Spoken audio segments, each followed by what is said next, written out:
This week I wanted to do two reviews for Naruto 687. Now, in this chapter we had Obito finally taking his leave. I just wanted to say that because I do have in my other version I'm thinking about doing my thoughts of how Obito died and how it affects the characters and future progression and all of that. So with that, I'm just gonna let you guys know that Obito has died and leave my thoughts on it for the other version of this review. Now, for this part of the review, I'm gonna go ahead and go with like the way things happen and the progression in this chapter. So in this chapter, we had, you know, Obito, of course, coming into his death, and we had Sasuke, who I know it didn't seem like it in the chapters. Of course, the way it was drawn and the way how Sasuke usually doesn't really show too much emotion. He never has, and he probably never will. But Sasuke. You can tell Obito's death and the way how Zetsu was bad mouthing Obito, Nuchiha and all of that good stuff. It really did get to Sasuke, and you can tell because for the first time in this series, for the first time, period, I think Sasuke has like he just charged in. He didn't do nothing like too spectacular. Listen to me fucking up. He didn't do anything spectacular. Like he just charged in. He didn't set up like how he usually does to where if one part of the plan doesn't work, plan B is a sure plan, or if they're gonna do this, he'll have this in place. No, Sasuke just went straight in, and it felt like it really did take a toll on Sasuke. You can really see it in this chapter. And of course we had Kakashi, telling Obito himself that why would he let him live. It would have been better for Obito to live instead of him because of the fact that he has no eyes. I mean, his eyes are gone. He doesn't have them anymore. And if Obito stayed alive, he could have helped him, stay together in case she tried to put Sasuke or Naruto into another dimension again. They wouldn't have been able to re-link up unless probably Hamada came into the plot and finally showed up. I'm like, where the fuck are you right now? So yeah, we had a lot of progression. A new dimension was shown, or the original dimension. The first one we went to when Obito and Sakura. I mean, not the first one, but the one Kaguya goes to that links all the dimensions together. It's like the HUD of the dimensions and all of that. So she was there, and they went there, and it's like basically Kaguya is trying to get her strength back in this chapter. I mean, she goes to go get her strength back faster. She can accumulate and gather chakra faster there. I'm guessing there must be like a huge amount of chakra flowing through the air there. And Sasuke was trying to charge in with his Susanoo. He's not showing any of the feats that Sasuke usually would when he fights, planning it out and doing things like that. And, he's literally trying to fight Kaguya and nothing he's doing is working.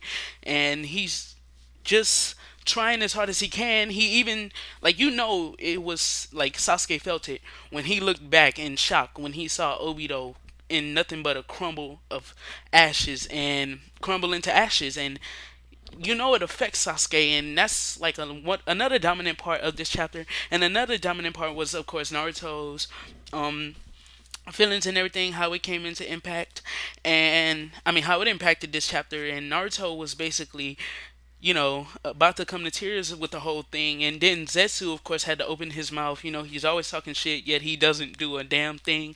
He leaves everything to Kaguya, for the fighting behalf and the planning part. He kind of does it, but I think Kaguya is more so the better than Zetsu. She would be better off as without Zetsu, in my opinion, because of the simple fact that without Zetsu, Kaguya would have extended a lot of chakra, but the amount of chakra she would use would have basically put everyone down already by now. So Zetsu is literally holding her back, in my opinion. So yeah, and we had like Naruto. He was trying to express how he felt about him bad mouthing him. It was kind of the same thing as what happened with Minato, to where when Obito was telling Naruto that basically his father was shit of a sensei, he was shit of an Hokage, he was shit as a father, and that basically Minato couldn't do shit except for save Kushina, and that's all he has ever done. Naruto literally just, went berserk on his ass and he just put a Rasengan in his back. But this time, he literally ripped an arm off of Kaguya, and I think it was just fucking amazing to actually see Naruto stay true to those convictions that he had in part one, to where he never let anyone talk down on the people that he cared about.